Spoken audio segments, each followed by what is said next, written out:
Kamakailang inihayag ni Ombudsman Jesus Crespin Remulla na may issue sa umano'y pag-flip ng prangkisa mula sa Solar para sa Bayan patungo sa grupo ni Manny Pangilinan. Giit ni Remulla, hindi dapat ginagawang negosyo ang prangkisang ipinagkaloob ng Kongreso at walang consent umano sa paglipat nito. Sinabi pa ng Ombudsman na mas mabigat ang issue sa franchise kaysa sa Catalina Cabral files na inilabas ni Congressman Leandro Legarda Leviste. Nabanggit din ni Remulla na may umano'y kanseladong solar contracts na nakakaapekto sa energy outlook ng bansa. Sa gitna ng usapin, sinabi naman ni Leviste na sasagutin niya ang lahat ng paratang sa January 26 sa pagbubukas ng sesyon ng Kongreso. Iginiit naman ng Meralco Power Gen na hiwalay ang SP New Energy Corporation sa solar para sa bayan na may hawak ng franchise. Dito binigyan diin ng kumpanya na walang nalabag na batas sa kanilang investment sa nasabing korporasyon. Sa hiwalay na pahayag, pinuna ni Leviste ang mga nananatiling tahimik sa umano'y anomalya at binansagan silang kasabwat sa pagtatakip ng korupsyon.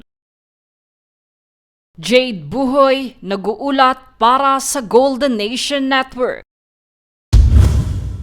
Kinilala ang bagong abogado na si Jeric Amor Villanueva ng Paniki, Tarlac na minsang naging benepisyaryo ng 4Ps para may pagpatuloy ang pag-aaral. Ibinahagi ni Jeric na malaking bahagi ng kanyang tagumpay ang suporta ng Department of Social Welfare and Development o DSWD at ng Pantawid Pamilyang Pilipino Program o 4Ps na naging sandigan sa gitna ng kahirapan. Maliban rin sa pagpasa sa bar exams, una na niyang nakuha ang lisensya bilang Certified Public Accountant. Inamin pa ni Jeric na hindi madaling mangarap kapag ikay nahihirapan at naranasan niyang pansamantalang huminto sa law school noong pandemya dahil sa kakulangan sa pera. Sa kabila nito, nagpatuloy siya at natapos ang kanyang pag-aaral sa abogasya na ayon sa kanyang dating propesor ay bunga ng sipag at determinasyon. Inihayag din ni Jeric na ang tulong at oportunidad mula sa 4Ps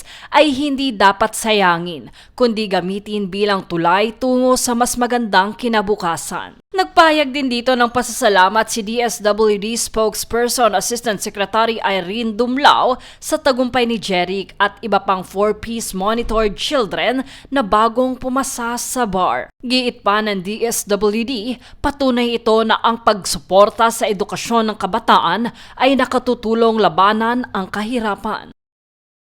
Jade Buhoy, nag-uulat para sa Golden Nation Network.